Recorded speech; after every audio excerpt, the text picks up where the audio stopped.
The power struggle between the Sudanese army and the paramilitary Rapid Support Forces has plunged Sudan into a devastating humanitarian crisis as the war enters its fourth year.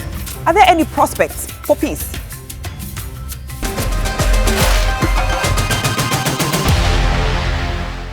Now, since April 2023, more than 11 million people have been forcibly displaced, with over 4.5 million of them fleeing to neighboring countries like Chad. Estimates vary, but the International Rescue Committee says at least 150,000 people have been killed since the war began.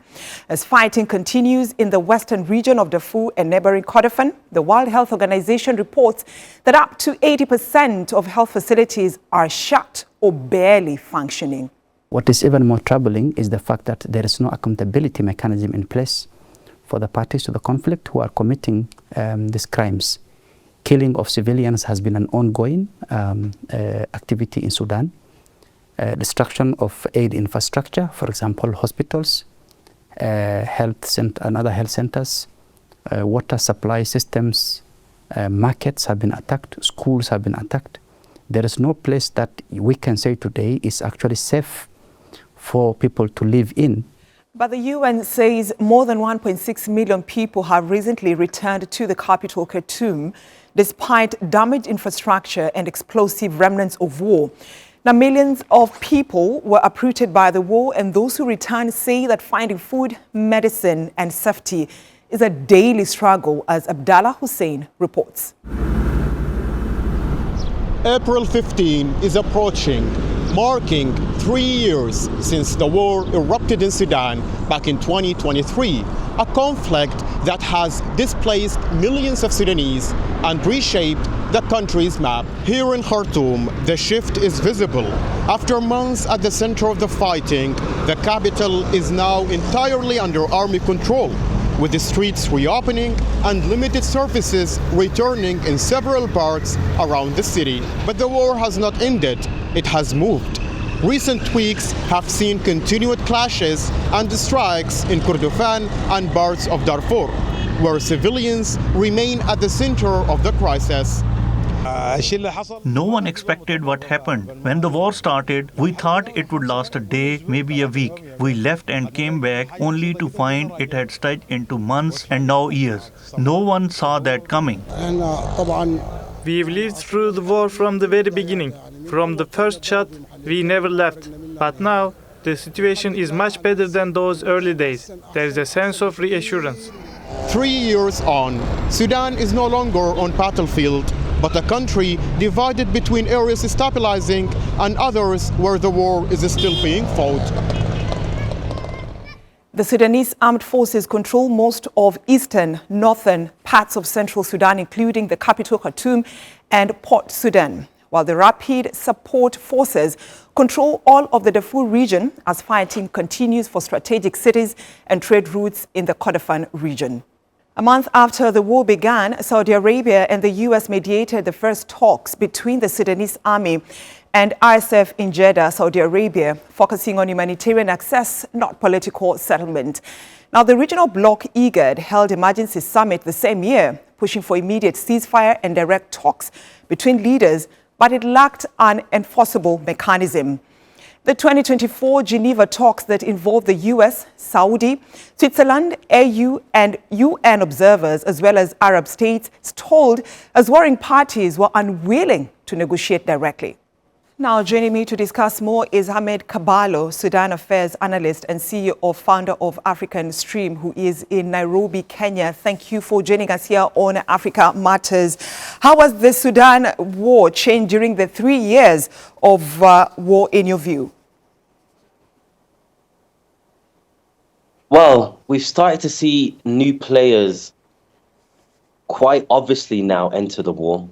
There's obviously regional differences between Ethiopia and Egypt over the Grand Renaissance Dam, and Sudan, the Sudanese army, is seen to be aligned with Egypt on that, and therefore the Ethiopia is seen to want to back the RSF as a rival, because obviously the dam is so important to providing electricity to so many Ethiopian citizens that currently are not connected to the electrical grid.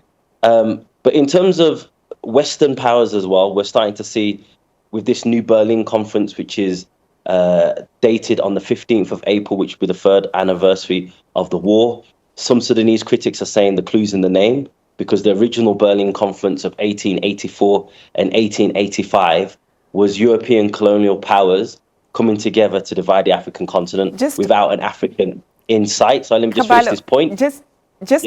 Just before you continue, allow me to interject. We'll get into that mediation efforts. But, just let's go back to what you had said. There have been several allegations, and, you've mentioned some of it, the allegations of regional leaders being involved, in what is happening in Sudan. How can this be substantiated to ensure that there is no external interference towards, getting peace for this country? It's a great question. Of course, it's pressure. It's policies. It's condemnation. None of that has happened. There's been several UN reports indicating that the UAE has been backing the rapid support forces. Nothing has happened. The UAE is firmly in the Western camp, is closely aligned to London, Brussels, and Washington.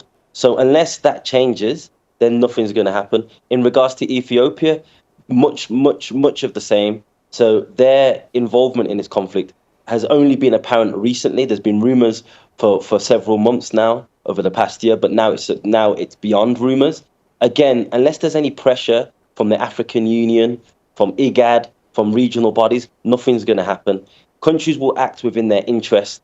And if their interest means getting involved in a conflict that has left over 13 million people displaced, has left so many millions of children malnourished, and there's no consequences for that, then they'll continue to do that because I feel like it serves their larger aims in regards to serving a regional power, the United Arab Emirates, and also serving the Grand Renaissance Dam dispute that they have with Egypt. But this is the same African Union you're talking about that, through IGAD tried a mediation mediation efforts back in 2023.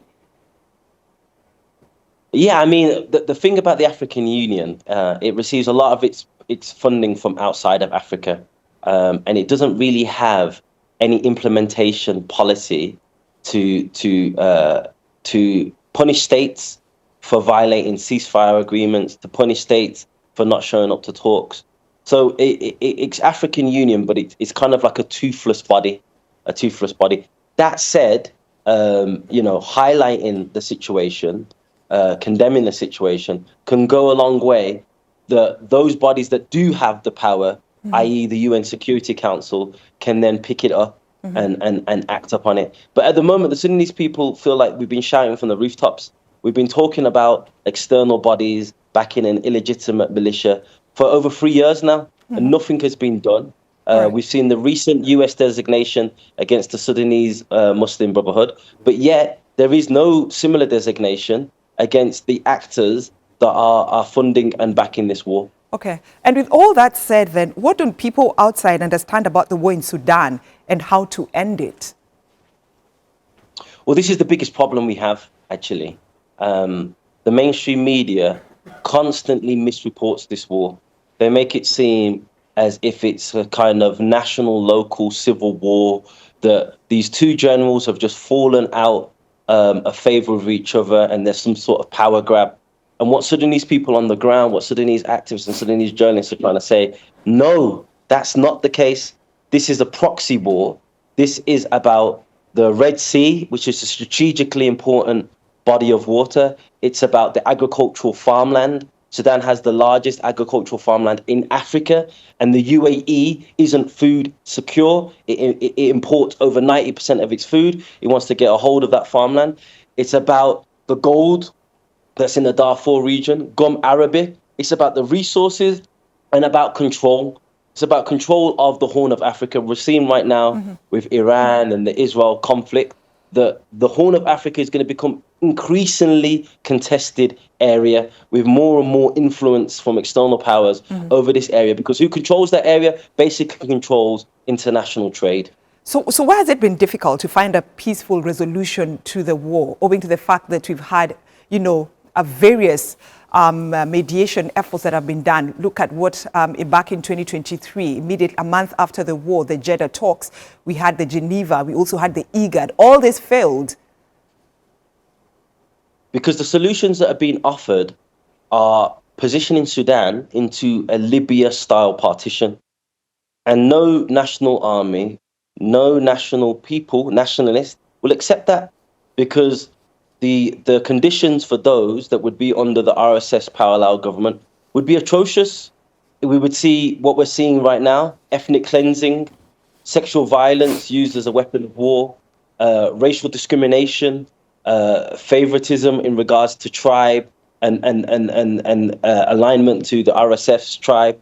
This would be the conditions for the people that would live under the partition. And we can't abandon the people of Darfur. We can't abandon the people of Kordofan. We can't abandon the people of the Blue Nile State to live under a racially segregated, tribalist, ethnic militia. So then what will it take to ensure that, any peace talk that will take place from today is actually implemented and not violated? We need the arms to stop flowing in. Any mechanism that doesn't talk about the arms going into Sudan will not succeed. I've said this before on your show. The RSF doesn't make weapons. It doesn't have any weapons making manufacturing. So therefore, they're able to fight to the last man as long as those weapons keep continuing.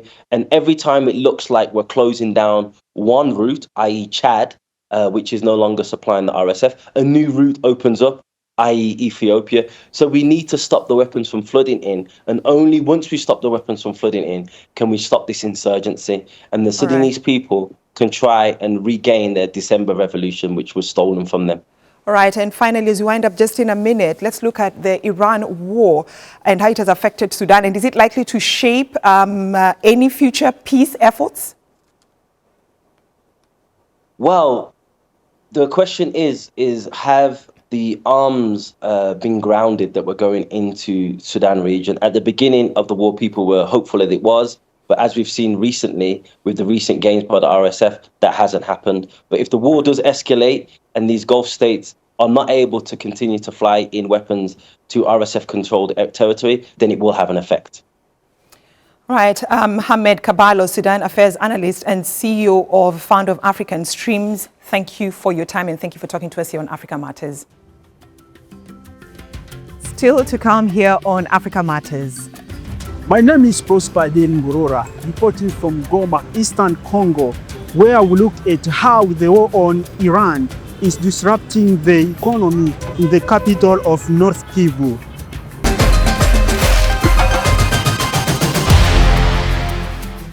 To the Eastern Democratic Republic of the Congo, where the economic fallout of the Iran war is still being felt. Fuel prices have risen by nearly 15%, pushing up the price of public transport and imported foodstuffs. And that's making life difficult for thousands of people in an economy already weakened by armed conflict. Prosper Ngorora has more from Goma. Patience Chuzuzo, a mother of two who lives in North Kivu in the DRC, has had enough. The price of vegetable oil, sugar, rice, washing powder and other goods have skyrocketed and no one knows why. The price of a bag of rice or a bottle of vegetable oil has risen by $10 compared with previous weeks. Food wholesalers in Goma, however, have an answer to Patience's why. The shortage of imported foodstuffs in Goma is due to the war raging in the Arab countries. That is where the bulk of the vegetable oil comes from. It is also the transit route for certain other foodstuffs. Fuel also comes from those countries, and vehicles cannot bring us goods without fuel. The DRC imports up to 80% of its food needs, including vegetable oils, according to 2025 data from the United States Department of Agriculture. Beyond the food sector, the situation is causing friction in the transport industry. The rise in fuel prices is having a devastating impact on my work as a motorbike taxi driver. When prices skyrocket, we lose clients and can't make any money. But the ones who suffer because taxi customers aren't willing to adapt to these rising prices, and we can't refuse to take them if we don't want to starve. Congolese authorities say the situation is under control, saying the country has sufficient stocks to last for the next 3 months. But not everyone has faith that everything will work out as planned. The fuel concerned in the city of Goma is exported from the Gulf states and transit via port of Mombasa in Kenya and Dar es Salaam in Tanzania. First, with the high cost of living following the closure of banks in the airport, many residents here are forced to pay the price of the war taking place thousands of kilometers away. Many here are hoping for a swift end to the Middle East war to ease the sufferings they are already facing from the armed conflict in their own backyard. Prosper Heringorora, Africa Matters, Goma, DRC. All eyes are on new talks in Pakistan after the U.S. agreed on a 2-week ceasefire with Iran. Now, millions of Muslims planning to take part in the Hajj, which is the annual pilgrimage to Mecca in Saudi Arabia, will undoubtedly be praying for a breakthrough. Tessa Makende spoke to some concerned pilgrims in the Nigerian city of Jos. Abdullahi Aliu Yahaya goes about his daily business while keeping a close eye on events unfolding thousands of kilometers away. He is preparing for Hajj in May, a key religious obligation for Muslims. It will be my first visit for Hajj. Unfortunately, look at the way things are going on between Iran, America and Israel. I pray for things to normalize and peace to be restored to the region, even before our departure to Saudi Arabia in May. I belong to Allah and believe we will go and return safely. But as tensions rise in the Middle East, that hope is being tested. Some pilgrims are now reconsidering their plans, citing safety concerns on travel disruptions. Musa Lawal Falke recently returned from Saudi Arabia after performing Umrah in March, a voluntary pilgrimage by Muslims to Mecca. He says his trip was overshadowed by the conflict. I was myself not too comfortable going, like I said earlier. And I know a handful of people that felt it's not too peaceful for them to travel there. So they had to cancel the visit. The conflict, now in its second month, has disrupted key air routes across the Gulf, affecting transit hubs used by thousands of African pilgrims. Nigeria is estimated to have over 100 million Muslims, making it one of the largest populations in Africa and the world. And tens of thousands of them travel for Hajj and Umrah each year. The impact of this conflict is being felt not just by Muslims and not just here in Nigeria. It is a global issue that requires, some analysts believe, America's closest allies to make their voices heard. We have to break the conspiracy of silence. NATO and the other European countries will have to stop being hypocritical. It can be them. Why is it only when Russia or China does something, they have the voice to speak? When America or Israel does, they keep quiet. Why? Meanwhile, the National Hajj Commission of Nigeria says over 40,000 Muslims participated in the Hajj pilgrimage last year, and Saudi Arabia reduced Nigeria's Hajj quota for this year from 95,000 to nearly 67,000 slots because they didn't use all the allocated slots on tighter health rules. Even though Saudi officials say preparations are still on track, the uncertainty is forcing many to wait anxiously for a spiritual journey that is increasingly shaped by a conflict with no clear end in sight. Kassim Akende, Africa Matters, Jos, Nigeria. Now, small-scale farmers in Kenya also reeling from the Iran war fallout, especially the chokehold on the Strait of Hormuz. Tea is one of the country's largest exports, and it's piling up at ports as ships take longer, more expensive routes. The delay risks more than profits, as Kubra Akoch reports. Kenya's tea industry is facing supply disruptions because of conflict thousands of kilometers away, landing it in hot water. The Middle East takes an average of 20-25%, buys an average of 20-25% from this auction. And Pakistan, which also neighbors Iran, buys 40%. So we are talking about a market share of 65%. So should this war continue, then the impact, the negative consequences will be more severe to the tea trade and tea value chain players. Kenya exports over 600 million kilograms of tea each year to markets including Iran, Pakistan, Egypt, and the United Arab Emirates. Shipping companies are rerouting vessels away from the region, delaying deliveries and pushing up costs. The industry has been losing about $8 million a week since early March. And millions of mostly small-scale farmers are worried. If this war continues, we see so many people going hungry, children dropping out of school, and people skipping meals. Before the Ukraine war in 2022, Russia imported 29 million kilograms of Kenyan tea, a figure that has since dropped to just 5 million. Now, farmers say another prolonged conflict and higher fertilizer prices could push them deeper into crisis. I'm very worried, very worried. Some of us, we have got problem because we also rely them with the health. Because when we practice tea, we take it to the market, we go to the hospital, we pay this with this cash we take from our tea. From shipping routes in the Gulf to tea fields in Kenya, it's a global crisis reaching into everyone's pockets. Kubra Akoch, Africa Matters.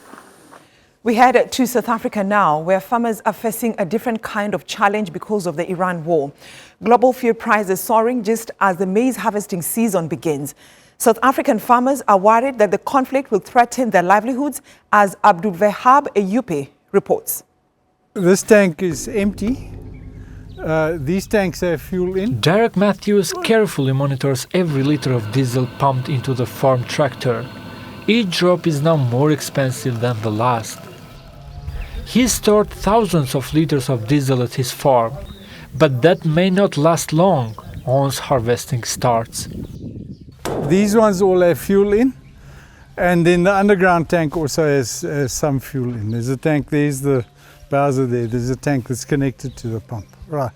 So I've got around 12,000 liters in stock. But getting more diesel has been difficult.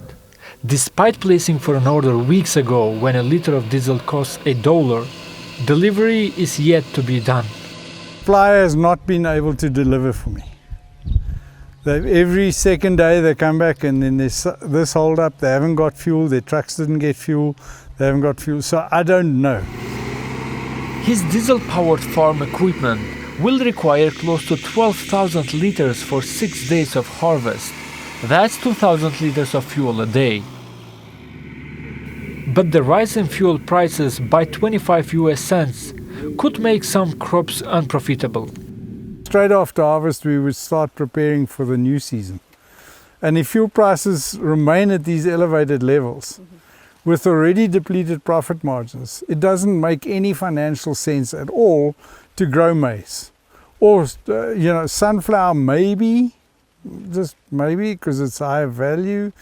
Dry beans, there's still a bit of a margin in dry beans. Agricultural groups say the problem is affecting farmers across the country. Remember, if you have a shortage of diesel or your fuel prices is going up, that's 20% of the average farmer in South Africa's cost in farming.